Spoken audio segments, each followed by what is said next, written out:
Everybody, it's Elon from Inside Fighting. Quick intro today. I'm going to talk about Apache knife fighting systems because I love knife fighting systems, and this one's actually surprisingly cool. So stay tuned. We're going to jump right in. Here we go. Get ready. It's going to be awesome. Pow, pow. Inside fighting. Yeah. Dangerous martial arts. Pow, pow. Ooh, ah. So before we get started, as always, go to InsideFightingStore.com, buy the instructional. I'll be honest with you, I busted my ACL recently, so it's been hard to make part 2 of that instructional, but I am going to be doing some more stuff very soon. I'm going to be doing a solo 12 Paris video showing all the drills, how I train on my own. It's actually a soup. Out of all the videos I'm going to make, this one's probably going to be the best one, so stay tuned for it. And yeah, that's all I got to say. Just support the channel. Go to InsideFightingStore.com. If you buy an instructional, you don't like it, I'll give you your money back, you damn rascals.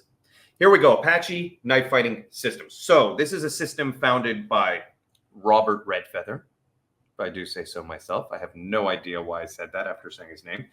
And he learned this system from his grandfather. That's at least what's on his website. And here's what I've noticed about knife fighting. Knife fighting all kind of aggregates, if that's a word, into the same thing. You know, if you train knife fighting in the Philippines, you train knife fighting in America, you train knife fighting in South Africa, you train knife fighting anywhere in the world, you're going to end up with similar techniques because there's certain principles that work and certain principles that don't. And with a knife, you find out very quickly what works and what doesn't. I mean, historically, the groups that didn't have good knife fighting systems are probably no longer around today. They probably just kind of filtered themselves out through the Darwin effect. So, yeah, let's look at what I like about it and let's look at what I don't like. So there's some stuff right off the bat I found pretty random and cool. So if you look here, they actually do a ton of situational stuff. Like he's showing how to backstab someone, Assassin's Creed.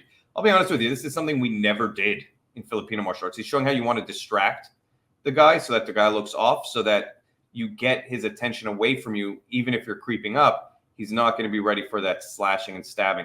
He also talks about like points on the body that you would attack going from behind. Like he shows that you could go to the liver, the neck, or even take out someone's Achilles tendons and then kind of kick them down. But just super random and something, again, I have not seen people teach you how to assassinate in many other martial arts systems. I guess you could call this self-offense, not self-defense. But, you know, from a military standpoint, even from like a tribal perspective standpoint, which is pretty much military, this is exactly the kind of stuff you would want to be looking at. Here's another cool thing they do. Multiple people. Now, you see those red stains on their shirt? This is something we did do in Filipino martial arts. They cover the knife with either a marker, some lipstick, whatever tool they can, so that they know when they're getting cut. Now, if you look, there's a lot right off the bat. I know this looks wild, but that's actually what I like about this system. They really just get in there and spar. Like almost every video I found was them doing knife fight sparring with this style of sparring. I really love shock knives. If you haven't used a shock knife, it's very, very effective. But look, they have to develop situational awareness. You notice how they keep looking off at other people who are fighting to make sure that they're not going to get blindsided. This is very, very good training. And if you look, they have a lot of the principles that I like. Lead hand knife in a traditional grip, not a reverse grip or ice pick grip. And what they're doing is they're protecting vital organs and they're trying to cut each other's hands. And this seems like a common theme until things escalate and they get too close. He just got stabbed in the back. I love that. I love the situational training here. To be honest, if I had a group of guys who were willing to do this with me, I'd be doing this every week. Because if you want to learn real hardcore street self-defense where you're going to be in a knife fight, and I always have a knife on me, this is the kind of training you absolutely need to be doing. And they're gassing out a little bit. You can see that they're getting tired. You know, and just like when you watch chaotic real street fights, it actually resembles this. And this is how I know that this is effective training. It doesn't look pretty. It doesn't look technical, but there's a lot of subtle technique in there that is actually what's driving the movement and driving this kind of training. They have some good hand play. And look, there's a ton. I mean, if you just go on their channel, and it's in the description below, you're going to see a ton of sparring. See, here he is in a reverse ice pick grip. And look how limited it makes you when you have an ice pick grip. Your hand's just more exposed. You notice how, and he changed because he realized it, or maybe not realized, but maybe he just knows that that's not as effective. I also noticed that the Apache guys will fight with both hands and switch a lot, which is something I liked a lot too. But this is, I mean, again, like Filipino martial arts, knife fighting, it looks identical to this in many ways when you're sparring. And I like that things, I love when I find other systems that resemble what I'm doing and you see them sparring a lot because it just justifies what you're doing further. So very cool right there. And again, these are the same principles you find in other systems. But I'm a huge fan of lead hand with the knife and use your range, because the number one tool you have when you have a knife against another person with a knife is hopefully that you have the bigger knife, because range is everything with bladed weapons. And it's something that's often overlooked. Look, range is huge, even empty hand. You look at guys like John Jones, even Anderson Silva, they had incredible range for their weight class. But with a knife, it's even more so because you could just keep cutting the hand. And actually, again, that's a main theme here. Here you see how they're just covering their hands. They're putting the lipstick on the blade. This is a cheap way to train. The only difference between this and a shock knife is you do see where you get cut, but you see where you get cut after the fact, whereas a shock knife, you feel it while it's happening. And the crackling of the shock knife. So a shock knife is this electronic knife that actually kind of gives you a zap when it touches you, especially if you have clothes. It kind of just ripples through. And the nice thing there is that you feel it on impact. There's no way to not feel the shock knife. That was really nice. Just clear the path, stickiness. Again, beautiful movement. There's nothing wrong with this training. And they do a lot of sparring.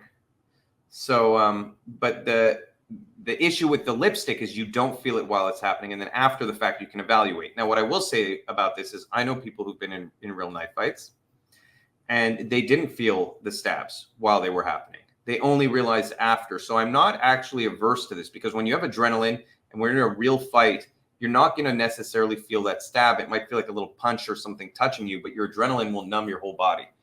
So the more you can spar, the more you can train. I don't know why they're going into fast forward, but very effective stuff and very cool to watch. Now, if you want to see something completely random, again, situational stuff, look at this next video. We're going to do some Jedi stuff over here. So 3 people surrounding him. And this just reminds me of a video game. But again, I've never done this technique in training, and it's just not something you would see in Filipino martial arts. But I do see the situational value in it when you're surrounded with guys with knives. Just spin like a maniac and cut them. Like there is value in just being at least aware, like cut everyone up in one shot. Do I think it's going to work? Not necessarily, because 3 people with knives, you're pretty much screwed no matter what you do, especially if they're surrounding you the way he's surrounded, where there's no way out. You know what I mean? That's you really getting attacked from all angles, and those are 3 people who want to kill you. But at least you're training for the awareness of the situation. Just something that, thought was interesting. Now, here's them drilling.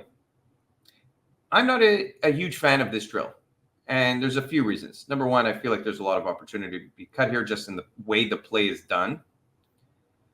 And it just looks a little awkward to me. But I can't criticize it, because when I see their sparring, and some of the blocks are good, but some of them will just get you cut. But when I see their sparring, they're incredibly effective. So, and there you go. That was nice. That was some trapping, came in, he kind of reacted off the block. But again, I can't base the system off one drill. I hate when people do that. And drills all serve a specific purpose. I've mentioned this before. If you're looking at a drill in a martial art and you're like, oh, the martial art sucks, do that in a real fight, then you're kind of an idiot, because you don't realize that they're going to be doing all this other stuff. The drill is just to develop one part of the skill set, whether that's sensitivity, timing, speed, whatever that thing is. It's like saying focus mitts is a stupid thing to do, because no one actually fights like they hit focus mitts. Focus mitts develop very specific skill sets. That's what drills are. So I'm really tired of that argument. And if I called you an idiot, I have a torn ACL, so I can't fight you right now anyway. But give me a few months, and I'll put them up. Let's just look at this last one here. I'm going to show you one last video. It's going to be a quick one today. But I like this a lot too. Ground fighting with a knife.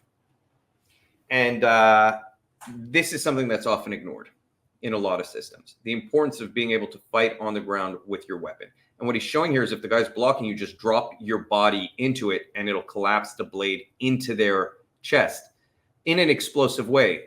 And what's really cool here is he actually gets up on his feet. See, here he's showing you can hammer it down with your hand. And they acknowledge like all these different positions. So I like this, because on the feet, he uses the same principle where it's like the guy blocks you when you try to stab him. You can't push it forward. Just hammer it in the back. Now, you can hit him in the eyes, he says, but you can also just hammer the knife, as you're going to see that he's about to do, which is very nice. Now, what I will say is my teacher in Filipino martial arts, Chris Bautista, used to actually do this to me. In fact, he would place the knife into my body. You know, these are not real knives, luckily. And then he would hammer it with his hand like this. Okay, so these principles, again, I just disconnected something by shaking my whole desk. But these principles, again, are universal. So, final thoughts. I'm kind of missing knife fighting. I'm kind of missing having a group of guys that I could just get together and do this with, because this system seems like it's so focused on let's just spar, let's just spar, let's just spar. And when it comes to knife fighting, that's the most fun. Drill, spar, drill, spar, drill, spar. In a knife fight, I know the argument is you should run, but the truth is you don't always have the opportunity to run. I've talked about this before. And if I am going to be in a knife fight in close range, the best weapon I can have against my opponent, outside of like pepper spray or like mace or something that hopefully stops them, is a bigger knife. I'm not going to have time to draw my firearm in close quarters when someone's coming at me with a knife. It's very hard. Very, very hard. You know, the 21-foot rule. Danny Nasanto running at the cops who were trying to circle out and shoot him, and a lot of them got stabbed. Then they've rerun this test 14 feet, whatever, to 21 feet. But when someone's charging at you, you better be very, very, very well trained if you want to use your firearm. It's not always the best option in close quarters, whereas a knife is something that you can deploy very quick. And here's a cool thing. Let's just look at some of the differences as a final note for this video between a gun and a knife, and the reason that I like knives in close quarters. So, number one, a gun is a directional tool, meaning the barrel has to be pointed towards you for me to hit you. I have one line of attack, and wherever that line of attack is where I can cause damage. But the second that anything is off that line, it's a useless weapon. Now, that's very good at long range, but as you get closer to someone, that becomes a harder thing, because the line of attack changes so quick in close quarters that it might be hard to hit somebody. And another thing that a gun has, now, whereas let's just look at a knife. A knife doesn't have a specific line of attack. A knife can slash, a knife can cut, a knife can stab. And if I'm moving this way, I'm just waving it around, it's creating a field of damage. It's creating like a damage box. So if you think of it like an RPG, you have like the guy who's like causing, you know, extreme damage very, very far away, versus the guy who's causing close quarter damage, but in a wide area around him. So he's slightly more effective in that close quarter environment. I don't know why my computer keeps beeping today. I don't know if you guys are even going to hear it. Okay, the other thing with guns is you can grab the gun. You can even grab the slide. Now, you're going to get a round off when you grab the slide. That first bullet's going to come out, but then you can't fire it after that. The slide's going to be locked. It's going to be stuck. So you can only get one round off. You cannot grab a knife. It's much harder to disarm something that if you grab just cuts right through your body. So there's another advantage there. Another thing is deploying. When I deploy my firearm, I still have to aim. When I deploy my knife, it's already a cut. Okay, now I could shoot from the hip, but there is still aiming here. Whereas my knife, again, is just cutting as it comes out. So there's a lot of really, really unique things about knives in close quarter combat, bladed weapons in close quarter combat, that make them incredibly effective. And the hardest part about a knife is the psychological impact of having to stab somebody. It's not easy. And these guys actually do train it. I saw it. They practice stabbing the ground, practice doing all types of stuff. And that's something that you actually do need to work on, because if you're going to have a knife, and then in the situation where you actually have to use it, you're not going to have the willpower to, or the whatever mental capacity to put that knife into someone, then that knife will be used against you. So that's it. I hope you enjoyed this system. Apache knife fighting. I think it's actually surprisingly cool. I like that they spar all the time. And again, I just miss having people to get together with and do this kind of hand play fighting, knife fighting, movement. And hopefully I find it again soon enough. So thanks for watching. Like and subscribe.